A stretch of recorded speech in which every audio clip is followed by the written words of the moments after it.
नमस्कार. Tarun Bharat news bulletin मध्ये आपल्या सर्वांचे स्वागत. आता पाहूया ठळक घडामोडी.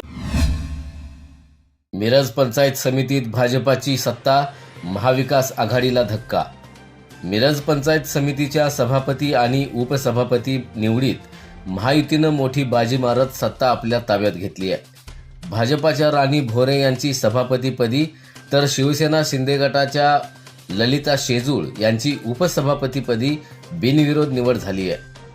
महाविकास आघाडीकडून कोणताही उमेदवारी अर्ज दाखल न झाल्यानं निवडणूक बिनविरोध पार पडली आहे. मागील निवडणुकीत बहुमत असूनही भाजपाला सत्तेपासून दूर राहावं लागत होतं. मात्र यावेळी ग्रामविकास विभागाच्या आदेशानंतर बदललेल्या राजकीय समीकरणांचा महायुतीला फायदा झालाय. राष्ट्रवादी काँग्रेस, अजित पवार गट आणि शिवसेना शिंदे यांच्या पाठिंब्यामुळे भाजपानं सत्ता हस्तगत केली आहे. निकालानंतर माजी खासदार संजय काका पाटील यांनी खासदार विशाल पाटील यांच्यावर टीका केली आहे. मागील वेळी महाविकास आघाडीनं आखलेल्या रणनीतीला यश मिळालं होतं. मात्र यावेळी भाजपानं राजकीय डावपेच यशस्वी करत पंचायत समितीतील सत्ता पुन्हा मिळवली आहे. त्यामुळे महाविकास आघाडीसाठी हा मोठा राजकीय धक्का मानला जातोय. वाढीव घरपट्टी विरोधातील मोर्चात चॉकलेट फलकाची चर्चा, व्यापारी असोसिएशननं स्पष्ट केली भूमिका. वाढीव घरपट्टी विरोधात आज सांगलीत झालेल्या सर्वपक्षीय कृती समितीच्या भव्य मोर्चात मिरज व्यापारी असोसिएशनच्या डिजिटल फलकाची चांगली चर्चा रंगली. चंद्रकांत दादा, तुम्हाला हवे तितके चॉकलेट देतो, फक्त वाढीव घरपट्टी रद्द करा, असा मजकूर या फलकावर झळकला आणि अनेकांचे लक्ष या फलकानं वेधून घेतलं.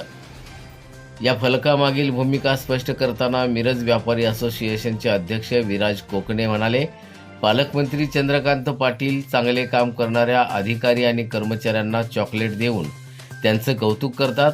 त्याचाच संदर्भ घेत सांगलीकरांवरील अन्यायकारक वाढीव घरपट्टी रद्द करण्यासाठी त्यांनी पुढाकार घ्यावा, हा उपरोधिक संदेश या फलकातून देण्यात आला आहे. घरपट्टी वाढीमुळे व्यापारी आणि सर्वसामान्य नागरिक आर्थिक अडचणीत सापडले असून महानगरपालिकेनं लादलेली वाढीव घरपट्टी तात्काळ पूर्णपणे रद्द करण्यात यावी, अशी मागणीही त्यांनी यावेळी केली आहे. दरम्यान या अनोख्या फलकाची दिवसभर मोर्चात चर्चा रंगली होती. वाढीव घरपट्टी विरोधात मोर्चानंतर आयुक्तांची भूमिका स्पष्ट. घरपट्टीत शक्य ते बदल, परंतु नियमात तडजोड नाही. वाढीव घरपट्टीच्या विरोधात आज सांगली, मिरज आणि कुपवाड शहरात सर्वपक्षीय कृती समितीच्या नेतृत्वाखाली बंद पाळण्यात आला. व्यापारी, विविध सामाजिक संघटना आणि नागरिकांनी मोठ्या संख्येनं सहभाग घेत सांगली महापालिका कार्यालयावर धडक मोर्चा काढला. त्यानंतर कृती समितीच्या शिष्टमंडळानं आयुक्त संजिता महापात्र यांची भेट घेऊन वाढीव घरपट्टी रद्द करण्यासह विविध मागण्यांचं निवेदन सादर केलं. या निवेदनानंतर आयुक्तांनी प्रशासनाची भूमिका स्पष्ट केली आहे. शिष्टमंडळानं उपस्थित केलेल्या 15 ते 20 मुद्द्यांवर प्रशासनानं लेखी उत्तरं दिली असून महापौरांच्या अध्यक्षतेखालील विशेष समितीच्या बैठकीत त्यावर पुढील आठवड्यात चर्चा होणार असल्याचं त्यांनी स्पष्ट सांगितलंय. नियमांच्या चौकटीत राहून शक्य ते बदल करण्यासाठी प्रशासन सकारात्मक असल्याचंही त्यांनी स्पष्ट केलंय. मात्र भांडवली मूल्य कर प्रणालीतील रेडी रेकनर दर आणि बिल्टअप एरियासारख्या मूलभूत निकषांमध्ये बदल करणं शक्य नसल्याचंही त्यांनी स्पष्ट केलंय. तसंच नागरिकांनी अभय योजनेच्या मुदतवाढीचा लाभ घेऊन घरपट्टी भरावी, असं आवाहनही आयुक्तांनी केलंय. सांगलीत पावसाची उघडीप, तरीही कृष्णा वारणा नद्या दुथडी भरून वाहू लागल्यानं पुराचा धोका टळला. सांगली जिल्ह्यात आज पावसानं काहीशी उघडीप दिली असली तरी कृष्णा आणि वारणा नद्या अजूनही दुथडी भरून वाहत आहेत. कोयना आणि वारणा धरणांच्या पाणलोट क्षेत्रात सुरू असलेल्या संततधार पावसामुळे दोन्ही धरणांमधून मोठ्या प्रमाणात पाण्याचा विसर्ग सुरू असल्यानं नदीपात्रातील पाणी पातळी अद्यापही वाढलेली आहे.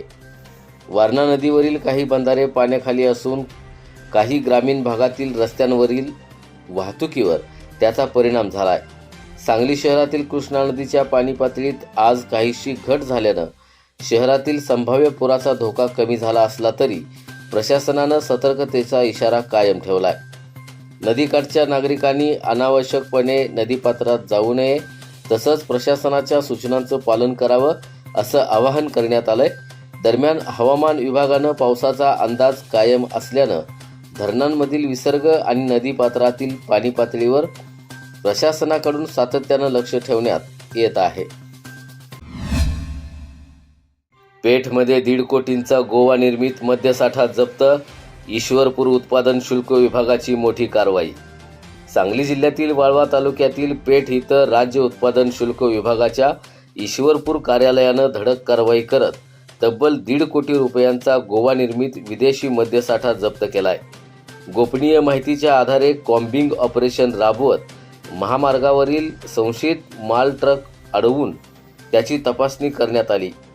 तपासणी दरम्यान ट्रकमध्ये महाराष्ट्रात विक्रीस प्रतिबंधित असलेला गोवा मेड विदेशी मद्याचे 1200 बॉक्स म्हणजेच 10,368 बाटल्या आढळून आल्या. या कारवाईत मद्यसाठ्यासह माल ट्रक आणि चालकाचा मोबाईल असा एकूण सुमारे 1.5 कोटी रुपयांचा मुद्देमाल जप्त करण्यात आलाय. या प्रकरणी ट्रक चालक सहीराम पोकरराम बिश्नोई राहणार जोधपूर राजस्थान याला अटक करण्यात आली असून त्याच्याविरुद्ध महाराष्ट्र दारूबंदी अधिनियमांतर्गत गुन्हा दाखल करण्यात आलाय. अंमलबजावणी आणि दक्षता विभागाच्या मार्गदर्शनाखाली ईश्वरपूर उत्पादन शुल्क विभागाच्या पथकानं ही कारवाई केली असून पुढील तपास दुय्यम निरीक्षक निखिल पाटील हे करत आहेत. याचबरोबर आजचे बातमीपत्र इथे संपले. अधिक माहिती आणि ताज्या घडामोडींसाठी पाहत रहा तरुण भारत न्यूज चॅनल. तसेच आमच्या चॅनलला लाईक, शेअर आणि सबस्क्राईब करायला विसरू नका.